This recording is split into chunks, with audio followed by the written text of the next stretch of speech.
بسم الله الرحمن الرحيم وَلَقَدْ مَنَنَّا عَلَيْكَ مَرَّةً أُخْرَى إِذْ أَوْحَيْنَا إِلَىٰ أُمِّكَ مَا يُوحَىٰ، اور تحقیق کے احسان کر چکے ہیں ہم تم پر اس کے علاوہ ایک مرتبہ اور، جس وقت اور اس تعلیل کے لیے ہے، اس تعلیل کے لیے ہے، اور بتلایا تھا کہ اس تعلیل کے علاوہ ظرف کے لیے بھی ہو سکتا ہے۔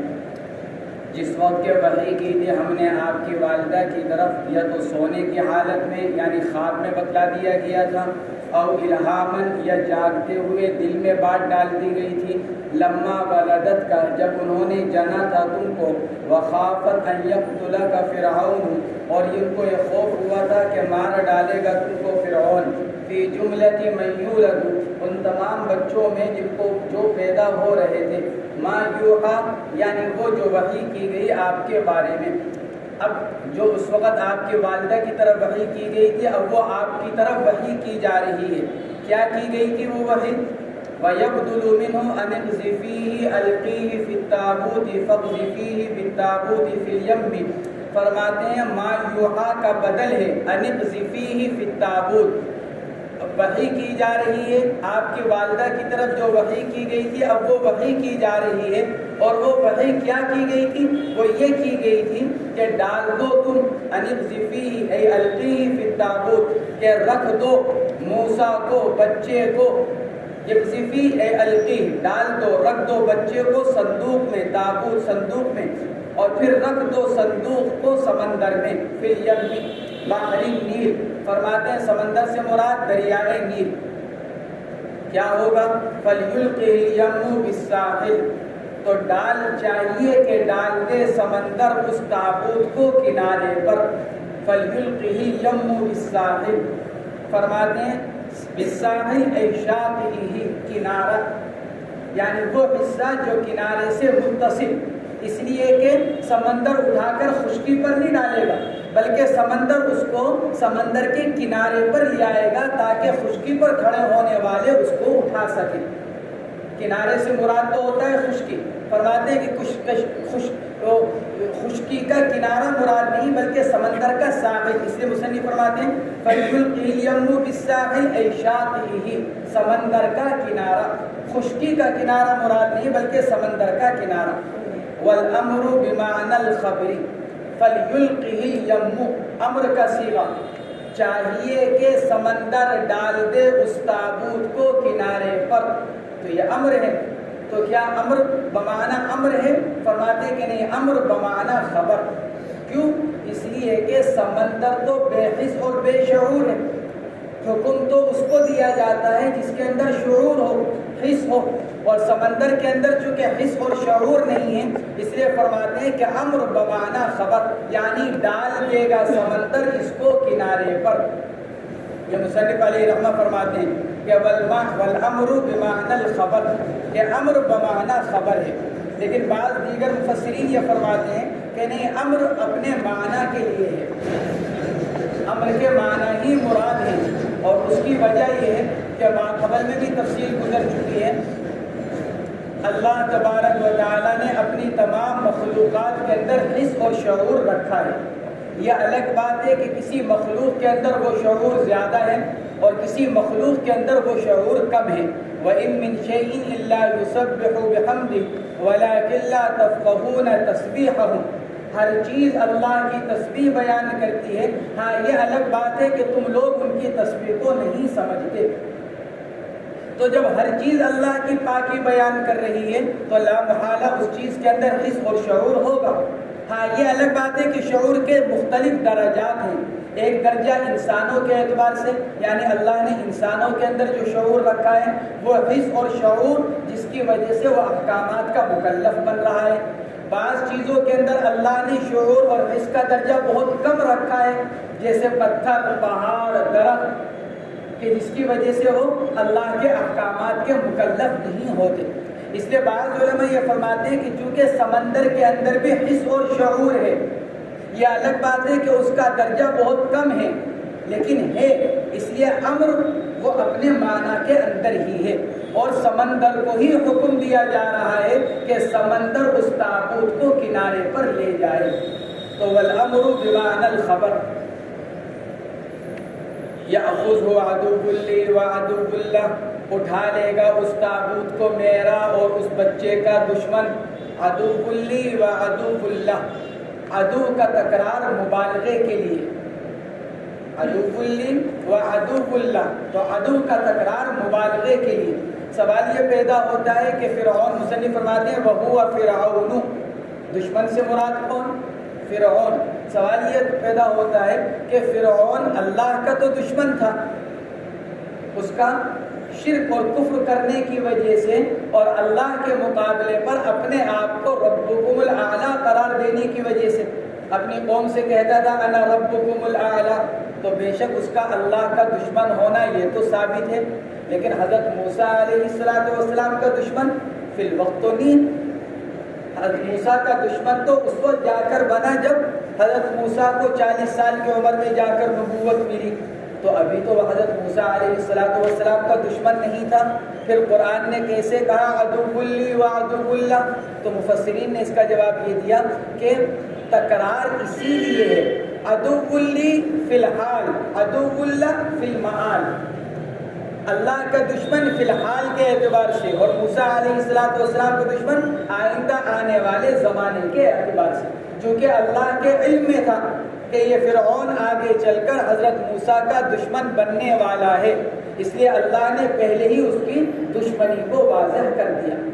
یأخذ عدو لی وعدو لہ، فرماتے ہیں وہو فرعون، فرعون قوم عمالقہ یعنی قوم قبطی، قبطی جو قوم تھی اس کے بادشاہ کو فرعون کہا جاتا تھا، جیسے ایرانی بادشاہ کو کسریٰ اور رومی بادشاہ کو قیصر کہا جاتا ہے، یہ ایک لقب ہے۔ فرعون سے مراد ایک مخصوص آدمی نہیں، فرعون ایک شخص، ایک شخصیت ہے، یعنی ایک عہدے کا نام ہے، کسی متعین آدمی کا نام نہیں۔ اسی لیے کسریٰ بھی کہے ہوئے ہیں، قیصر بھی کہے ہوئے ہیں اور فرعون بھی کہے ہوئے ہیں۔ اس لیے کہا جاتا ہے فراعنہ مصر، مصر کے فرعون۔ حضرت موسیٰ علیہ السلام کے زمانے میں جو فرعون تھا، علماء نے لکھا ہے کہ اس کا نام تھا ولید ابن مصعب ابن ریان۔ جو حضرت موسیٰ علیہ السلام کے زمانے کا فرعون تھا ولید ابن مصعب ابن ریان، جس کی عمر 400 سال سے زیادہ ہوئی، اس کی عمر 400 سال سے زیادہ تھی۔ تو اللہ فرماتے ہیں عدو لی وعدو لہ وہو فرعون وَأَلْقَيْتُ بَعْدَ أَنْ أَخَذَكَ عَلَيْكَ مَحَبَّةً مِّنِّي، اور ڈال دوں گا میں بعد اس کے کہ وہ اٹھائے گا تجھ کو، بعد ان اخذک، تیرے اٹھانے کے بعد، ان مصدریہ جو ماضی کو فعل کو مصدر کے معنی میں کر دیتا ہے، اور ڈال دوں گا میں تجھ کو اٹھانے کے بعد کس پر؟ تم پر، محبتاً، محبت یعنی محبوبیت، محبتاً منی، اپنی طرف سے ایک محبوبیت رکھ دوں گا۔ جب وہ دشمن تم کو اٹھائے گا تو تم یہ خطرہ اور خوف نہ کرنا، ان کی والدہ سے کہا جا رہا ہے کہ تم خطرہ اور خوف مت کرنا، اس لیے کہ میں کیا کر دوں گا، میں اس بچے کے اندر ایسی محبوبیت رکھ دوں گا کہ فرعون اور تمام انسان اس سے محبت کرنے لگے۔ وَأَلْقَيْتُ بَعْدَ أَنْ أَخَذَكَ عَلَيْكَ مَحَبَّةً مِّنِّي لِتُحَبَّ مِنَ النَّاسِ، اس لیے تاکہ محبت کی جائے موسیٰ سے لوگوں کی طرف سے، یعنی تمام لوگ موسیٰ سے محبت رکھنے لگے۔ چنانچہ بعض روایتوں کے اندر آتا ہے کہ فرعون نے جب ڈبے کو کھولا، تابوت کو، صندوق کو کھولا، تو اللہ تبارک و تعالیٰ نے ان کی آنکھوں میں ایسی ملاحت رکھ دی تھی کہ فرعون دیکھتے ہی محبت کرنے لگا۔ فرعون اور اس کی بیوی آسیہ، یہ دونوں سمندر کے دریائے نیل کے کنارے اپنے باغ میں بیٹھے ہوئے تھے۔ سمندر دریا چلا آ رہا تھا اور ان کے باغ سے گزر رہا تھا، تو فرعون اور آسیہ رضی اللہ تعالی عنہ یہ دونوں بیٹھے ہوئے تھے اپنے باغ میں، تو سمندر سے دور سے ایک صندوق بہتا ہوا آ رہا تھا۔ انہوں نے دیکھا تو خادموں سے کہا کہ ذرا اس کو نکال کر لے کر آؤ، تو وہ خود کنارے پر اور آتا چلا گیا، تو خادموں نے، ملازموں نے اس کو نکالا۔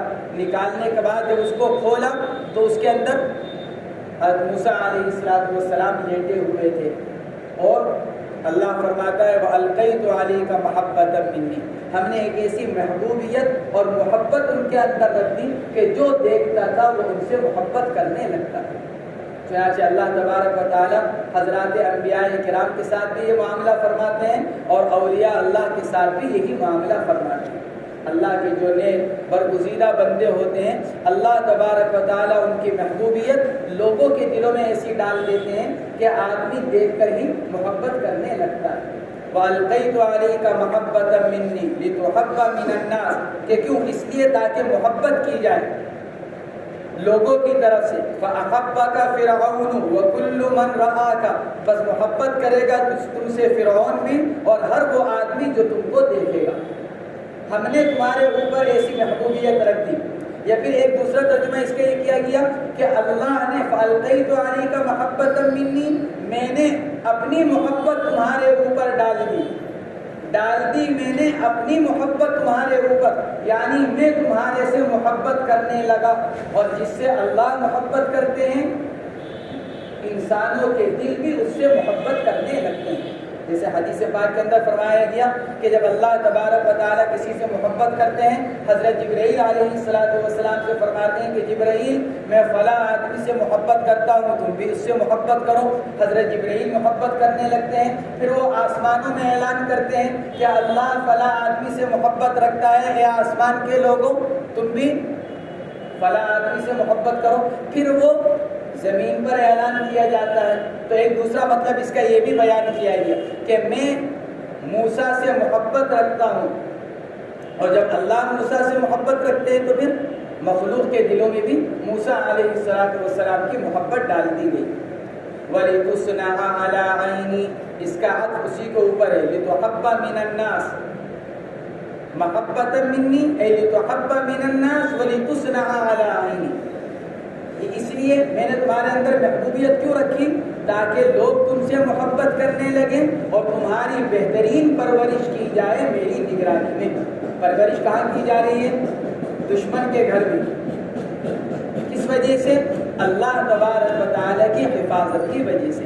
ہم نے جو محبوبیت رکھتی تھی اس محبوبیت کا نتیجہ یہ نکلا کہ لوگ محبت بھی کرنے لگے اور دشمن ان کی پرورش کرنے پر مجبور بھی ہو گیا۔ وَلِتُصْنَعَ عَلَىٰ عَيْنِي، اور اس لیے کہ بہترین تربیت کی جائے، اے تُرَبَّى عَلَىٰ رِعَایَتِي، یعنی پرورش کی جائے میری رعایت پر اور میری حفاظت پر۔ وَحِفْظِي لَكَ، صناعت کے معنی آتے ہیں عمدہ طریقے پر بنانا، عمدہ طریقے پر تربیت کرنا۔ گویا کہ مطلب یہ نکلا کہ وَلِتُصْنَعَ عَلَىٰ عَيْنِي، عین اور عین سے مراد کیا؟ حفاظت۔ عین نظر، گویا کہ سبب بول کر مسبب مراد لیا جا رہا ہے، کیونکہ جب آدمی کسی چیز کو دیکھتا ہے تو اس کے دیکھنے کا مقصد کیا ہوتا ہے؟ اس کی حفاظت۔ اس کی حفاظت، محافظ جب کسی چیز پر نظر رکھتا ہے، ارے ذرا ہم ابھی آ رہے ہیں، ہمارے سامان پر نظر رکھنا، کیا مطلب نظر رکھنا؟ یعنی حفاظت کرتے رہنا۔ تو وَلِتُصْنَعَ عَلَىٰ عَيْنِي، اس لیے تاکہ تمہاری بہترین پرورش کی جائے میری آنکھوں پر، یعنی میری حفاظت پر۔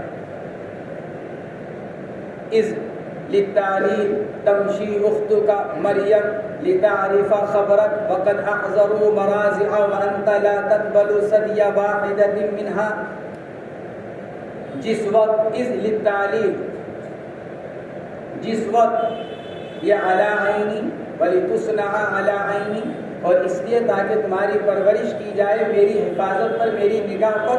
یہ علی عینی، عین کی اضافت اللہ تبارک و تعالیٰ نے جو اپنی طرف فرمائی ہے، یہ اختصاص، اضافت اختصاص کے لیے، تم خاص میری نگرانی میں۔ وَلِتُصْنَعَ عَلَىٰ عَيْنِي، ہر چیز اللہ کی نگرانی میں ہے، کوئی چیز ایسی نہیں ہے جو اللہ کی نگرانی سے باہر ہو، ہر چیز اللہ کی نگرانی میں ہے۔ لیکن اللہ نے جو یہ اضافت اپنی طرف کی ہے، یہ اضافت اختصاص کے لیے، خصوصیت کو بیان کرنے کے لیے کہ تم خاص میری نگرانی میں پرورش پاؤ گے۔ اذ للتعلیل تمشی اختک، جس وقت فرماتے ہیں اذ علت کے لیے، تمشی اختک جس وقت کے چل رہی تھی تمہاری بہن، اذ تمشی اختک جس وقت کے تمہاری بہن مریم، سگی بہن، اور یہ مریم حضرت عیسیٰ علیہ السلام کی والدہ نہیں، حضرت موسیٰ بہت پہلے زمانے میں گزرے ہیں. تو استمشی اخت اے مریم، حضرت موسیٰ علیہ السلام کی بہن کا نام بھی مریم، اور حضرت عیسیٰ علیہ السلام کی والدہ کا نام بھی مریم، اور یہ سگی بہن تھی حضرت موسیٰ علیہ السلام کی. تو ایک قول تو حضرت موسیٰ کی بہن کے نام کے بارے میں وہ ہے جو مصنف نے بیان کیا، ملا علی قاری رحمۃ اللہ علیہ فرماتے ہیں. دوسرا قول بہن کے نام کے بارے میں یہ کہ ان کا نام کلثوم تھا. دونوں قول ہیں، ایک قول یہ کہ مریم نام تھا اور دوسرا قول یہ کہ کلثوم نام تھا. اس تمشی اخت، جس وقت کے چل رہی تھی تمہاری بہن مریم، کیوں؟ تمہاری خبر معلوم کرنے کے لیے. جیسے والدہ نے ان سے کہا تھا قصی، کہ ان کے پیچھے پیچھے چلو. سورہ قصص کے اندر اللہ تبارک و تعالیٰ نے اس کا واقعہ بیان کیا. حضرت موسیٰ علیہ السلام کا واقعہ ایک ایسا واقعہ ہے جس کو اللہ تبارک و تعالیٰ نے متعدد مرتبہ قرآن پاک میں کہیں اجمالاً اور کہیں تفصیلاً بیان فرمایا. لتعرف خبر، اور حال یہ ہے کہ ان لوگوں نے حاضر کی تھی بہت سی دودھ پلانے والی. وَأَنْتَ لَا تَقْبَلُ سَدْيَ وَاحِدَةٍ مِّنْهَا، لیکن تم نے ان میں سے کسی کے بھی دودھ کو قبول نہیں کیا. پستان یعنی دودھ کو قبول نہیں کیا.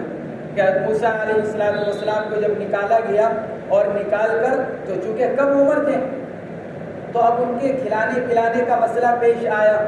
تو چونکہ حضرت آسیہ کی تو کوئی اولاد نہیں تھی، قاعدہ یہ ہے کہ جس عورت کے ہاں ولادت نہیں ہوتی اس کو دودھ بھی نہیں اترتا. اللہ تبارک و تعالیٰ دودھ بھی جب بناتے ہیں عورت کے چھاتی میں جب اس کے ہاں ولادت ہوتی ہے. اگر ولادت نہ ہو تو دودھ بھی نہیں اترتا، ورنہ تو عورت بیچاری پریشان ہو جائے. جیسے جانور کہ اگر اس کے دودھ اتر آئے اور اس کے دودھ کو نہ نکالا جائے تو جانور کی تکلیف شروع ہو جاتی ہے اور اسی سے اس کے اندر بیماریاں بنتی چلی جاتی ہیں. ایسے ہی جیسے پیشاب اندر بنے اور پھر نہ نکلے تو اندر ہی اندر پیشاب انفیکشن پیدا کرتا ہے، آدمی کی طبیعت کو خراب کر دیتا ہے، گردے متاثر ہو جاتے ہیں. ایسے ہی دودھ اگر اندر بنے اور پھر وہ نہ نکلے تو اس سے عورت کی طبیعت خراب ہوتی ہے.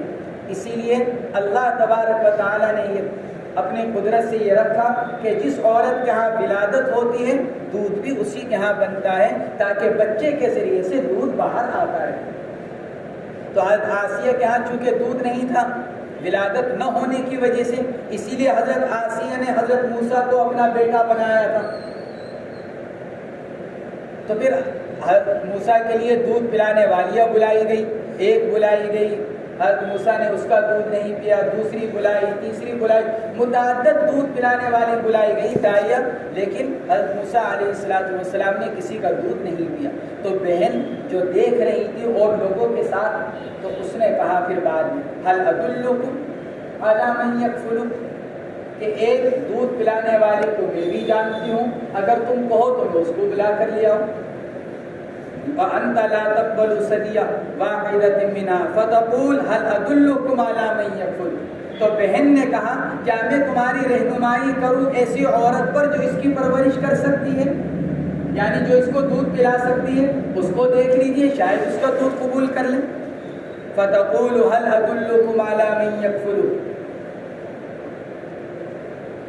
دونوں مضارع کے صیغے، اذ تمشی، مشا یمشی، تمشی مضارع کا صیغہ، فتقول یہ بھی مضارع کا صیغہ ہیں. تو مضارع کا صیغے دونوں مضارع کے صیغے ہیں، لیکن ماضی کے احوال کی حکایت کے لیے کہ ماضی میں اس طرح ہو چکا ہے. انہوں نے اس طرح کہا فتقول هل ادلکم علی من یکفل، کہا انہوں نے کیا رہنمائی کروں میں تمہاری ایسی عورت پر جو اس کی پرورش کر سکے. فاجیبت، اس کی بات کو قبول کیا گیا، کہا گیا کہ جاؤ لے کر آؤ. فاجیبت، بادشاہ کی طرف سے، فرعون کی طرف سے، یا جو اس وقت وہاں ذمہ دار ہوگا اس نے کہا کہ ٹھیک ہے بلا کر لاؤ. فجاءت بأمہ، بہن نے جا کر اپنی والدہ کو سارا قصہ بتلایا کہ ایسی ایسی صورتحال ہے. یہ صندوق فرعون کے محل میں پہنچ گیا، فرعون نے اٹھایا اور اب یہ صورتحال ہے، آپ چلو. فجاءت بأمہ، بس آئی ان کی والدہ موسیٰ علیہ السلام کی والدہ، اور آ کر حضرت موسیٰ کو گود میں اٹھا کر ایک طرف کو لگئی. فقبل سدیہا، جب چھاتی سے لگایا تو موسیٰ علیہ السلام نے چھاتی کو دودھ کو قبول کر لیا. فقبل ثدیها، اللہ فرماتے ہیں کہ یہ ہم نے تمہارے اوپر احسان کیا. فقبل ثدیها فرجعناک الی امک، موسیٰ ہم نے لوٹایا تم کو تمہاری ماں کی طرف. فرجعناک الی امک، موسیٰ ہم نے لوٹایا تم کو تمہاری ماں کی طرف. کیوں؟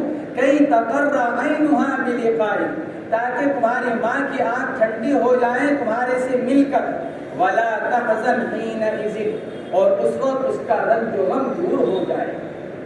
ولا تحزن حینئذ، اور ان کا رنج دور ہو جائے، نہ رنج کریں وہ اس وقت، اور ان کی آنکھیں ٹھنڈی ہو جائیں. ایک سوال یہ پیدا ہوتا ہے جب اللہ نے یہ فرمایا کئی تقر عینھا، تاکہ آنکھ ٹھنڈی ہو جائیں، جب یہ فرما دیا تو آنکھ تو جبھی ٹھنڈی ہوگی جب انسان سے رنج و غم دور ہو جائے. تو پھر آگے ولا تحزن کہنے کی ضرورت کیا تھی؟ کئی تقر عینھا، تاکہ تمہاری ماں کی آنکھ ٹھنڈی ہو جائے. جب ماں کی آنکھ ٹھنڈی ہو گئی تو رنج تو دور ہو گیا، پھر ولا تحزن کہنے کی کیا ضرورت؟ تو حضرات مفسرین نے اس کے دو جواب دیے کہ بعد میں ولا تحزن جو فرمایا تو اس کا ایک مطلب تو یہ کہ ولا تحزن، ایک تو ملاقات کی وجہ سے دل کو سکون اور سرور ملا، یہ تو اپنی جگہ. لیکن جب بہن نے جا کر یوں کہا تھا اماں بھائی تو کسی کا دودھ ہی نہیں پی رہے ہیں، تو ماں کو یہ خوف ہوا، یہ خطرہ ہوا کہ اگر بچہ دودھ نہیں پیے گا تو پھر زندہ کیسے رہے گا. اگر بچہ دودھ نہیں پیے گا، غذا پیٹ میں نہیں پہنچے گی تو زندہ کیسے رہے گا. تو آ کر ملاقات کر کر جو فراق کا جو غم تھا وہ دور ہوا. اور ساتھ ساتھ جب موسیٰ علیہ السلام نے دودھ پی لیا تو دودھ نہ پینے کے پر جو رنج ہو رہا تھا، تکلیف پہنچ رہی تھی، وہ تکلیف ختم ہو گئی. اس لیے کہ اگر حضرت موسیٰ علیہ السلام اپنی والدہ کا بھی دودھ نہ پیتے تو باوجود اس کے کہ موسیٰ علیہ السلام کی والدہ ان تک پہنچ گئیں، لیکن ماں کے لیے یہ تکلیف ہی کیا کم ہوتی کہ بچہ کچھ نہیں کھا رہا ہے. جیسے آج بھی کوئی بھی ماں اگر اس کا بچہ کچھ نہ کھائے اور کچھ نہ پیے تو ماں کو بھی بھوک نہیں لگتی کہ میرا بچہ ہی کچھ نہیں کھا رہا ہے تو میں کیا کھاؤں. کبھی اس ڈاکٹر کے پاس، کبھی اس حکیم کے پاس، کبھی اس کو دکھلانا، کبھی اس کو دکھلانا کہ میرا بچہ کچھ کھا نہیں رہا ہے.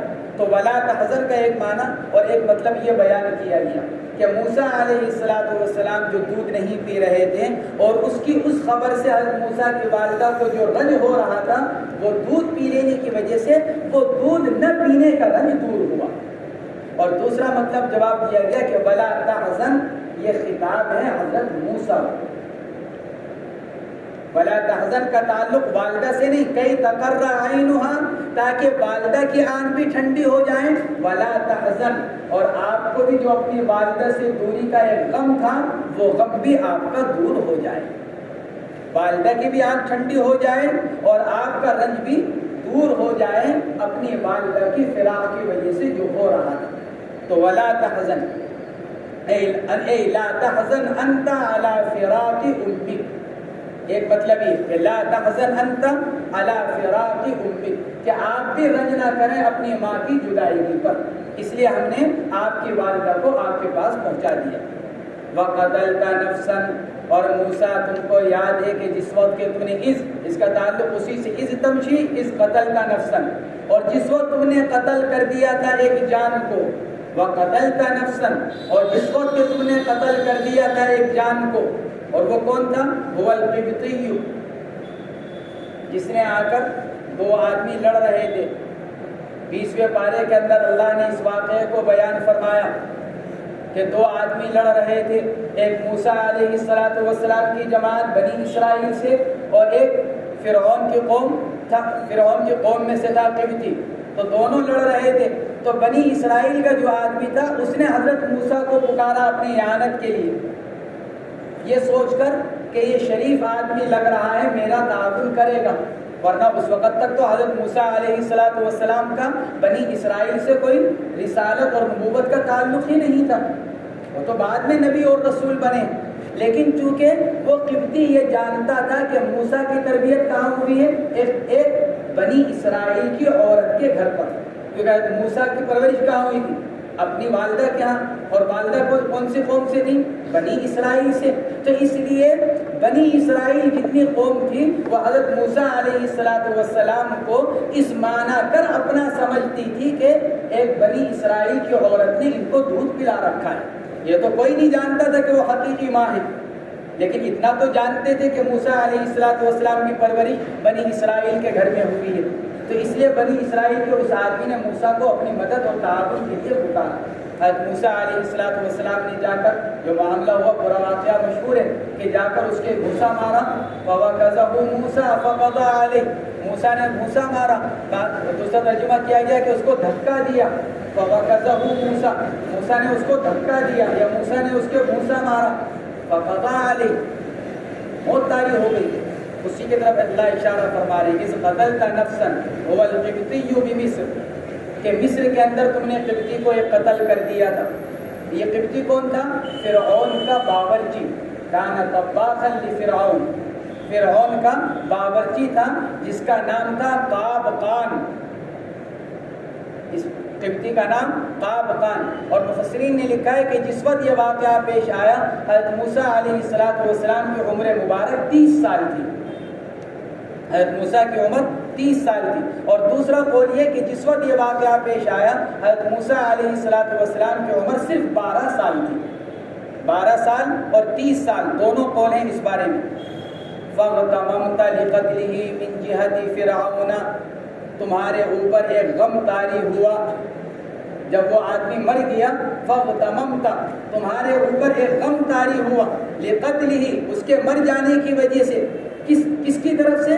من جہتی فرعون، وہ آدمی تو غلطی سے مارا گیا تھا۔ موسیٰ علیہ السلام کا مقصد تو اس کو جان سے مارنا نہیں تھا، بلکہ صرف تنبیہ کرنا مقصود تھا، ورنہ ایک گھوسے سے یا ایک تھپڑ سے کون مرتا ہے؟ تو ایک تھپڑ اور گھوسے سے تو یا دھکا دینے سے تو کوئی مر نہیں جاتا۔ اس لیے موسیٰ علیہ السلام کو جو فکر ہوئی تھی وہ کس کی؟ فرعون اس کا بدلہ لے گا اور فرعون بدلے میں مجھ کو مارے گا۔ اس لیے مصنف نے بڑھایا من جہتی فرعون، غم کس وجہ سے ہو رہا تھا، فکر کس وجہ سے ہو رہی تھی؟ فرعون کی طرف سے، اس کی وجہ سے نہیں، مرنے کی وجہ سے نہیں، کیونکہ مرنا تو غلطی سے ہوا تھا۔ فکر ہو رہی تھی فرعون کی طرف سے، کیونکہ فرعون کا باورچی اور اس کی قوم کا آدمی تھا، تو اب وہ اس کا میرے سے بدلہ لے گا، مجھ کو سزا دے گا۔ من جہتی فرعون فَنَجَّيْنَاكَ مِنَ الْغَمِّ، موسیٰ ہم نے تم کو نجات دی اس غم سے، اس تکلیف سے، اس پریشانی سے۔ کس پریشانی سے؟ دونوں مطلب ہو سکتے ہیں۔ ایک تو فرعون کے قصاص سے بچایا ہم نے تم کو، بدلے میں قتل کیے جانے سے ہم نے تم کو بچایا۔ اور غم سے مراد یہاں دلی غم بھی ہو سکتا ہے، اسی لیے 20ویں پارے کے اندر حضرت موسیٰ علیہ السلام نے دعا مانگی، انی ظلمت نفسی فاغفر لی، اے اللہ مجھ سے کیا ہو گیا؟ مجھ سے زیادتی ہو گئی، فاغفر لی، لہٰذا معاف کر دیجیے۔ فغفر لہ، دعا مانگی، معافی کی، اللہ نے ان کو معاف کر دیا۔ تو یہ بھی اس کے معنی ہو سکتے ہیں کہ تمہارے اوپر یہ گھٹن ہو رہی تھی اس عمل کی وجہ سے، کہ بہرحال اگرچہ خطاً وہ مرا ہے لیکن بہرحال پھر بھی تمہیں اس کا خیال ہو رہا تھا، تو ہم نے تم کو معاف کر کر اس گھٹن سے نجات دے دی۔ فَنَجَّيْنَاكَ مِنَ الْغَمِّ وَفَتَنَّاكَ فُتُونًا، اور آزمایا موسیٰ ہم نے تم کو بار بار آزمانا۔ وَفَتَنَّاكَ فُتُونًا، اور آزمایا ہم نے موسیٰ تم کو بار بار آزمانا۔ فتون یا تو یہ مصدر ہے، جیسے قعود، جلوس، قعد یقعد قعوداً، جیسے قعود مصدر ہے، جلوس مصدر ہے، ایسے یہ تو فتون بھی مصدر ہے، یا پھر فتون جمع ہے فتنتن کی۔ دونوں قول ہیں اس کے اندر، فتون یا تو مصدر یا پھر فتون جمع فتنتن کی۔ تو وَفَتَنَّاكَ فُتُونًا، اور موسیٰ ہم نے تمہاری بار بار آزمائش کی، اے اختبرناک بالایقاع فی غیر ذلک وخلصناک من، یعنی آزمایا ہم نے تم کو اس کے علاوہ اور بہت سے باتوں میں، اور ہم نے تم کو ہر بار اس سے نجات بھی دی۔ بار بار ہم نے تم کو آزمایا اور ہر سے ہم نے تم کو نجات دی۔ سعید بن جبیر رحمہ اللہ فرماتے ہیں میں نے سیدنا حضرت عبداللہ بن عباس رضی اللہ تعالیٰ عنہما سے اس کے بارے میں پوچھا، وَفَتَنَّاكَ فُتُونًا، ہم نے تمہاری بار بار آزمائش کی، کہ حضرت اس کا کیا مطلب ہے وَفَتَنَّاكَ فُتُونًا؟ تو حضرت عبداللہ بن عباس رضی اللہ تعالیٰ عنہما نے فرمایا کہ خَلَّصْنَاكَ مِن مِحْنَةٍ بَعْدَ أُخْرَىٰ، ایک تکلیف آئی، اس ایک تکلیف سے ہم نے تم کو نجات دی، پھر اس کے بعد دوسری تکلیف آئی، دوسری آزمائش آئی، ہم نے اس سے تم کو نجات دی، ایک کے بعد یکے بعد دیگرے آنے والی آزمائش سے ہم تم کو نجات دیتے چلے گئے۔ چنانچہ پھر اس کے بعد حضرت عبداللہ ابن عباس نے ان آزمائشوں کی تفصیل بیان کی، فرمایا چنانچہ پہلی آزمائش کیا تھی؟ موسیٰ اس سال میں پیدا ہوئے جس سال میں بچوں کو قتل کیا جا رہا تھا، حالانکہ اللہ اس سال میں بھی پیدا کر سکتے تھے جو سال بچوں کے باقی رکھنے کا تھا، اللہ اس سال میں بھی موسیٰ کو پیدا کر سکتے تھے، لیکن اللہ نے اس سال میں پیدا کیا جس سال میں بچوں کو قتل کیا جا رہا تھا، تو یہ پہلی آزمائش ہوئی۔ اس کے بعد ان کی والدہ نے ان کو تابوت میں رکھ کر سمندر میں ڈالا، مر بھی سکتے تھے، ڈوب بھی سکتے تھے، گھٹن سے اندر بھی مر سکتے تھے، اور سمندر میں وہ تابوت ڈوب بھی سکتا تھا۔ یہ دوسری آزمائش تھی جس سے اللہ نے ان کو نجات مرحمت فرمائی۔ پھر اس کے بعد ایک موقع پر فرعون نے ان کو جان سے مارنے کا ارادہ کیا، اس وقت حضرت آسیہ ذریعہ بنی ان کے بچنے کا، وہ تیسری مرتبہ آزمائش ہوئی۔ اس کے بعد حضرت موسیٰ علیہ السلام کے ہاتھوں قبطی مارا گیا، یہ چوتھی آزمائش ہوئی۔ پھر حضرت موسیٰ علیہ السلام کو ہجرت کرنی پڑی، یہ ایک آزمائش ہوئی۔ پھر حضرت موسیٰ علیہ السلام حضرت شعیب کہاں 10 سال تک ملازمت پر رہے بکریاں چرانے پر، یہ ایک مستقل آزمائش تھی۔ پھر واپسی میں راستہ بھولے سردی میں، رات میں، اندھیری رات میں، یہ ایک مستقل آزمائش تھی۔ حضرت عبداللہ ابن عباس رضی اللہ تعالیٰ عنہما نے اس کو گنوایا، تفصیل کے ساتھ بیان کیا، اسی کو اللہ نے فرمایا وَفَتَنَّاكَ فُتُونًا، موسیٰ ہم نے تمہاری بار بار آزمائش کی اور ہر آزمائش سے ہم تم کو نجات دیتے چلے گئے۔ فَلَبِثْتَ سِنِينَ عَشْرًا فِي أَهْلِ مَدْيَنَ، اور تم ٹھہرے موسیٰ 10 سال اہل مدین میں۔ فَلَبِثْتَ سِنِين، قرآن نے تو سنین کہا، مصنف نے کہا عشرًا، کتنا؟ 10 سال۔ راجح قول یہی ہے کہ موسیٰ علیہ السلام مدین میں حضرت شعیب کے پاس کتنا وقت رہے؟ 10 سال۔ چنانچہ 30 سال کی عمر میں ہجرت کی، 10 سال حضرت شعیب کے پاس رہے، اور 40 سال کی عمر میں جب واپسی ہو رہی تھی تو نبوت ملی، کیونکہ عام طور سے نبیوں کو جو نبوت دی گئی ہے وہ 40 سال کی عمر میں دی گئی۔ ایک دو مستثنا ہیں، جیسے حضرت عیسیٰ تو ہیں ہی، بعض علماء نے حضرت یحییٰ کو بھی ان نبیوں میں شمار کیا کہ جن کو بچپن میں نبوت سے سرفراز کیا گیا، ورنہ حضرت عیسیٰ تو ہیں۔ تو حضرت موسیٰ علیہ السلام 30 سال کی عمر میں ہجرت کر گئے، 10 سال حضرت شعیب کے پاس رہے، واپسی کے وقت عمر 40 سال تھی، اسی کو آگے قرآن نے کہا عَلَىٰ قَدَرِي یا موسیٰ، اس عمر پر تم آئے جو عمر اللہ کی طرف سے نبوت کے لیے متعین ہے۔ تو فَلَبِثْتَ سِنِينَ عَشْرًا، راجح قول تو یہی ہے۔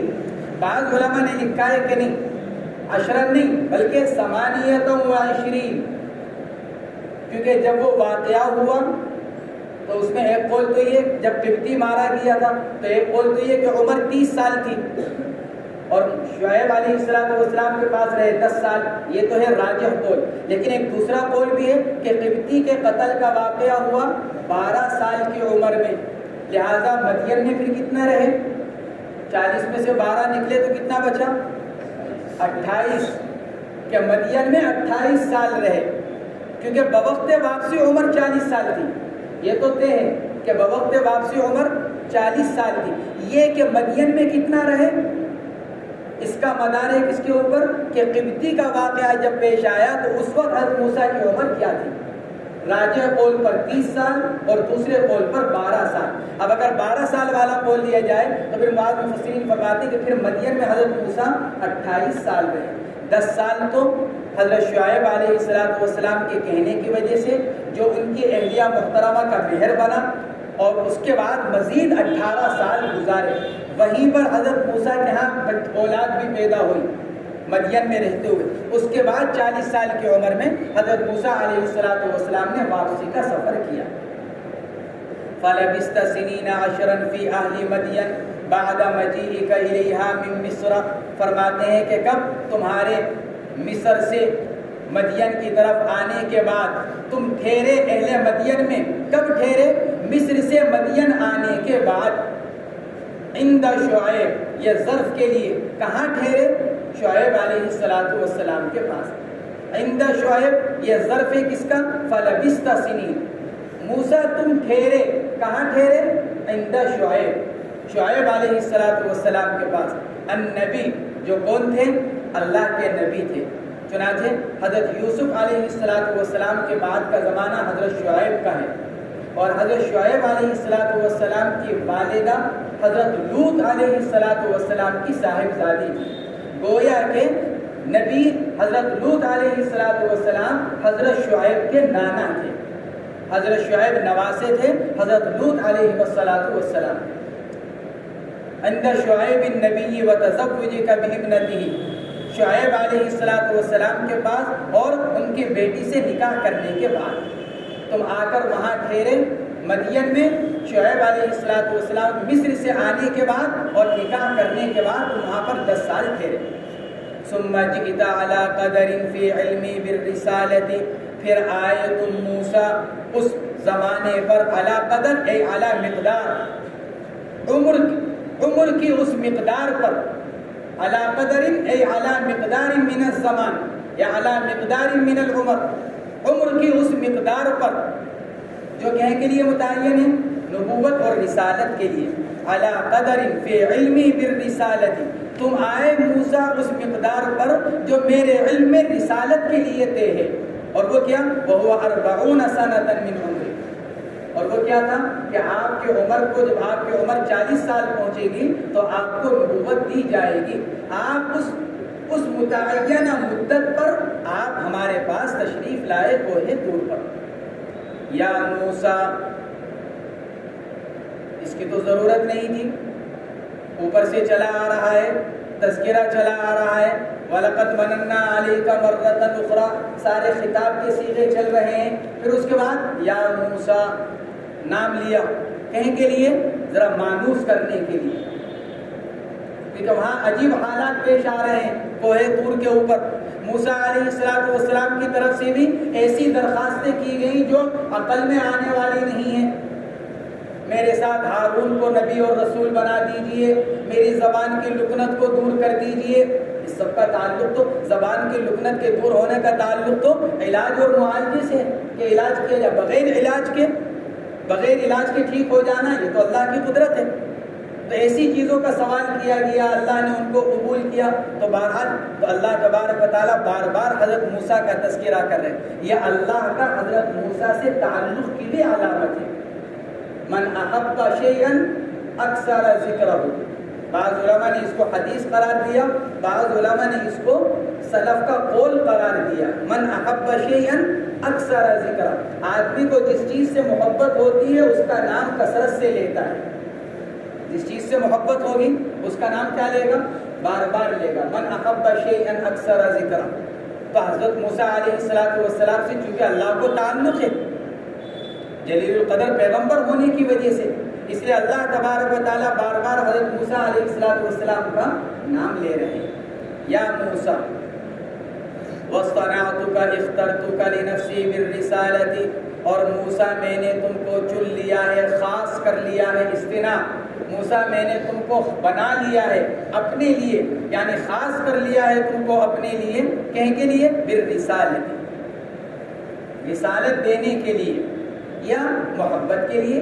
کیونکہ اوپر کہا تھا وَأَلْقَيْتُ عَلَيْكَ مَحَبَّةً مِّنِّي، موسیٰ میں نے تم کو چن لیا اپنی رسالت کے لیے، یا موسیٰ میں نے تم کو منتخب کر لیا اپنی محبت کے لیے. بالرسالت اذهب انت واخوك بآیاتی، اذهب انت واخوك الى الناس بآیاتی، جاؤ تم اور تمہارا بھائی لوگوں کی طرف. الى الناس اذهب انت واخوك، اوپر اللہ نے کہا تھا اذهب الى فرعون انه طغى، موسیٰ جاؤ فرعون کی طرف، اس نے سرکشی کر رکھی ہے۔ یہاں اللہ فرما رہا ہے اذهب انت واخوك، موسیٰ جاؤ تم اور تمہارے بھائی دونوں جاؤ فرعون کی الی الناس۔ اوپر اور نیچے میں کیا فرق ہوا؟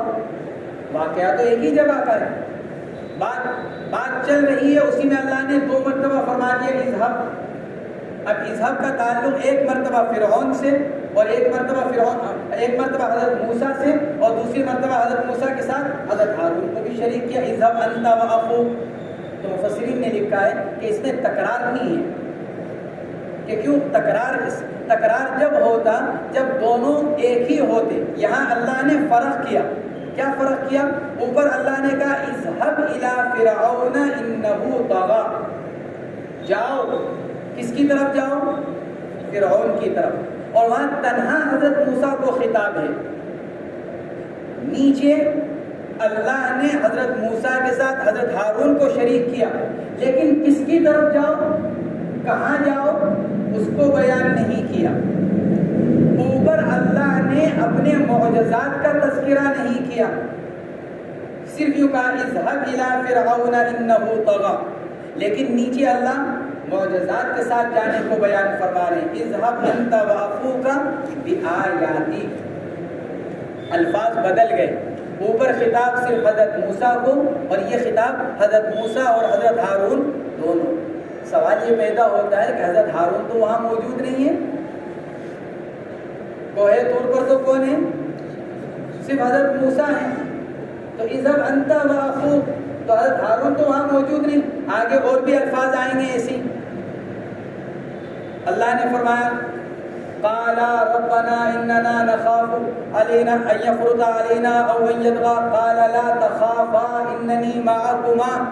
حضرت ہارون تو وہاں موجود ہی نہیں، کوہ طور پر تو صرف حضرت موسیٰ موجود ہیں، لیکن تثنیہ کا صیغہ استعمال کیا جا رہا ہے قال لا تخافا اننی معكما فاتیا، سارے تثنیہ کے صیغے استعمال کیے جا رہے ہیں۔ یہاں پر بھی کہا جا رہا ہے اذهب انت واخوك، تو مفسرین نے لکھا ہے کہ غائب کو حاضر کے تابع بنا دیا گیا۔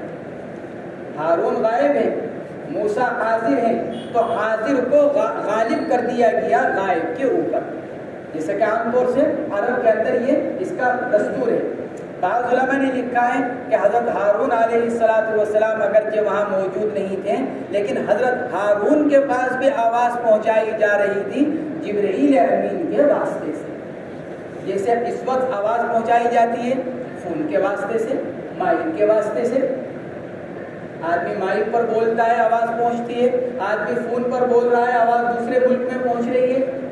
تو ایسے ہی اللہ تبارک و تعالی حضرت موسیٰ اللہ سے سن رہے تھے بغیر واسطے کے، اور حضرت ہارون اللہ کا کلام سن رہے تھے حضرت جبرائیل کے واسطے سے۔ اسی لیے تثنیہ کا صیغہ استعمال کیا گیا، اسی لیے حضرت موسیٰ کے ساتھ حضرت ہارون کو شریک کیا جا رہا ہے۔ یہ دونوں جواب اس بات کے دیے گئے کہ یا تو تقریباً حاضر کا صیغہ استعمال کیا گیا، یا پھر حضرت موسیٰ کے ساتھ حضرت ہارون بھی اللہ تبارک و تعالیٰ کے اس فرمان کے سننے میں شریک ہیں حضرت جبرائیل علیہ السلام کے واسطے سے۔ اذهب انت واخوك، موسیٰ جاؤ اور تم اور تمہارے بھائی الی الناس، اے الی فرعون وقومه وبنی اسرائیل، سب آ گئے اس کے اندر۔ للناس کے اندر فرعون اور اس کی قوم بھی آ گئی اور بنی اسرائیل بھی آ گئے۔ بآیاتی، میرے معجزات کے ساتھ، اے التسعی، صاحب جلالین فرمانے بآیاتی اے التسعی، وہ 9 معجزے جن کا ذکر اللہ تبارک و تعالیٰ نے 9 پارے کے اندر بھی کیا ہے، تو ان کی طرف اشارہ کیا گیا بآیاتی التسعی۔ مصنف نے آیات جمع کا صیغہ استعمال فرمایا، مناسب اور بہتر کیا تھا؟ ابھی حضرت موسیٰ علیہ السلام کو کتنے معجزے دیے گئے ہیں اللہ کی طرف سے؟ کتنے معجزے ملے ہیں؟ 2۔ نمبر 1 لاٹھی کا سانپ بن جانا، نمبر 2 ہاتھ کا روشن ہو جانا۔ ابھی تو 2 معجزے ملے ہیں، اور اللہ نے صیغہ کون سے استعمال فرمایا؟ آیات، جمع کا صیغہ. بآیتین ہونا چاہیے تھا، بآیتان ہونا چاہیے تھا، تسنیہ کا صیغہ استعمال کرنا چاہیے تھا. اللہ نے جمع کا صیغہ ارشاد فرمایا. تو اس کا جواب تو یہ دیا گیا کہ ظاہر میں تو یہ 2 معجزے تھے، لیکن ان معجزات کے ضمن میں کئی معجزے، جیسے رسی کا جانور بننا یہ ایک معجزہ، پھر وہ جانور ایک بڑا اژدہا بننا یہ دوسرا معجزہ، اور پھر اس بڑے اژدہا ہونے کے باوجود اس کا تیزی کے ساتھ حرکت کرنا یہ تیسرا معجزہ، اور پھر اس کے بعد حضرت موسیٰ علیہ السلام کا اس کو پکڑ لینا اور پکڑنے کے بعد اس کا پھر رسی بن جانا یہ چوتھا معجزہ. تو ایک ایک معجزے کے ضمن میں متعدد، ہاتھ بغل کے نیچے ڈالنا اور اس کا سفید ہو جانا یہ ایک معجزہ، اور سفیدی کے ساتھ ساتھ اس کا روشن ہو جانا یہ دوسرا معجزہ، دوبارہ بغل کے نیچے ہاتھ ڈال کر نکالنا اور اس کا ٹھیک ہو جانا یہ تیسرا معجزہ. تو ہر معجزے کے ضمن میں اور بھی معجزات تھے، اس لیے اللہ نے جمع کا صیغہ ارشاد فرمایا. البتہ صاحب جلالین نے جو کہا التسعی یہ مناسب نہیں. کہ کیوں؟ اس لیے کہ یہاں تو 2 ہی معجزے ملے ہیں. اللہ یہ نہیں فرما رہے بآیاتی التسعی، اس لیے کہ بقیہ جو معجزات دیے گئے ہیں وہ تو بعد میں دیے گئے ہیں، ابھی تو صرف 2 معجزے دیے جا رہے ہیں. تو اس کے ضمن میں اور معجزات ہیں، اس لیے جمع کا صیغہ تو چلیے ٹھیک ہے، لیکن مصنف نے جو بھی آیاتی کے بعد التسعی کا اضافہ فرمایا، حضرات شراح نے لکھا ہے کہ یہ التسعی کا اضافہ مناسب نہیں ہے. کہ کیوں؟ اس لیے کہ 9 معجزے ابھی تھوڑے دیے جا رہے ہیں، ابھی تو صرف 2 معجزے دیے گئے ہیں، بقیہ معجزات تو حضرت موسیٰ کو بعد میں دیے گئے ہیں. اس لیے التسعی کا اضافہ یہاں پر مناسب نہیں ہے، بلکہ صرف مصنف کو العصا والید ان 2 کی طرف اشارہ کرنا چاہیے. وَلَا تَنِيَا تَفْتُرَا فِي ذِكْرِي بِتَسْبِيحٍ وَغَيْرِهِ، اللہ فرماتے ہیں اور نہ کمی کرنا. تنیا اے تفترا دونوں ترجمے کیے گئے. تنیا تفترا سستی مت کرنا، یا ولا تنیا کمی مت کرنا. ایک ہے سستی کرنا، آدمی نشاط نہ ہونے کے باوجود آدمی کرتا رہتا ہے، اور ایک یہ کہ آدمی کرے ہی نہ. تو دونوں فرماتے سستی بھی مت کرنا یا پھر کمی بھی مت کرنا. کہ میں فی ذکری میرے ذکر میں یعنی تسبیح، وغیرہ غیری سے مراد کیا؟ یعنی تبلیغ رسالت. ہم نے جو تم کو احکامات دیے ہیں، ہم جو تم کو شریعت دے رہے ہیں، اس کے پہنچانے میں غفلت اور سستی مت کرنا، کمی مت کرنا. کیونکہ اصل کیا تھا؟ یہی تبلیغ رسالت کا فریضہ. اس لیے فرماتے ہیں بتسبیح وغیرہ اذهبا الی فرعون انه طغى، جاؤ تم دونوں فرعون کی طرف، اس نے سرکشی اختیار کر رکھی ہے رب ہونے کا دعویٰ کر کر. بادعاء الربوبیت، اس نے کیا کر رکھا ہے؟ ربوبیت کا دعویٰ. یا اس نے سرکشی اختیار کر رکھی ہے کیسے؟ تکبر کر کر، اپنی بڑائی. بادعاء الربوبیت او بالتکبر، فرعون نے سرکشی اختیار کر رکھی ہے تکبر کر کر، یا فرعون نے سرکشی اختیار کی ہے اپنے آپ کو رب قرار دے کر. بادعاء الربوبیت فقولا له قولا لینا، اور جا کر کہو تم دونوں اس سے ایک نرم بات. قول لین، نرم بات، اچھے انداز میں. قول لین، لین کے معنی آتے ہیں نرم کے. اچھے انداز میں اس سے بات کو کہو. حضرت عبداللہ ابن عباس رضی اللہ تعالیٰ عنہ فرماتے ہیں یعنی سختی سے بات مت کرنا. قول لین کا مطلب یہ کہ سختی سے بات نہ کرنا. حضرت اکرامہ رحمہ اللہ فرماتے ہیں قول لین یعنی اس کا نام مت لینا، اس کو کنیت سے پکارنا. بڑے آدمی کا نام نہیں لیا جاتا. فقولا له قولا لینا، اس سے نرمی سے بات کرنا، یعنی نام لے کر مت پکارنا بلکہ اس کی کنیت سے اس کو مخاطب کرنا. اور فرعون کے بارے میں لکھا ہے کہ اس کی 3 کنیت مشہور تھی، ابو العباس، ابو الولید، ابو مرہ. یہ 3 کنیت اس کی مشہور تھی. تو موسیٰ علیہ السلام نے جا کر کنیت سے ہی اس کو پکارا. تو فقولا له قولا لینا فی رجوعہ عن ذلک، قول لین کہ نرمی سے بات کرنا. حضرت یحییٰ ابن معاذ رحمہ اللہ بڑے مشہور عالم اور بزرگ گزرے ہیں. ان کے سامنے یہ آیت شریفہ پڑھی گئی فقولا له قولا لینا لعلہ یتذکر او یخشی. تو حضرت یحییٰ ابن معاذ رحمہ اللہ رونے لگے اور رو کر کہنے لگے کہ ھذا رفق، اے اللہ یہ آپ کی نرمی اور آپ کا حسن سلوک ہے اس آدمی کے بارے میں جو یوں کہتا تھا کہ انا الالہ، میں کیا ہوں، میں معبود. آپ کی یہ نرمی اس آدمی کے بارے میں جو یوں کہتا ہے انا الالہ. فکیف بمن یقول انت الالہ، جب آپ اس آدمی کے بارے میں یہ نرمی کا معاملہ کر رہے ہیں جو یوں کہتا تھا کہ میں معبود، تو پھر آپ کی نرمی اس آدمی کے ساتھ کیسی ہوگی جو یوں کہتا ہے کہ آپ معبود. یہ تو اس آدمی کے بارے میں آپ فرما رہے ہیں جو کہتا تھا کہ میں معبود، تو پھر اس آدمی کے ساتھ آپ کی کیسی نرمی ہوگی جو یوں کہتا ہو آپ معبود. اور اے اللہ یہ آپ کی نرمی اس آدمی کے بارے میں جو یوں کہتا تھا انا ربکم الاعلی، فکیف بمن یقول ان سبحان ربی الاعلی.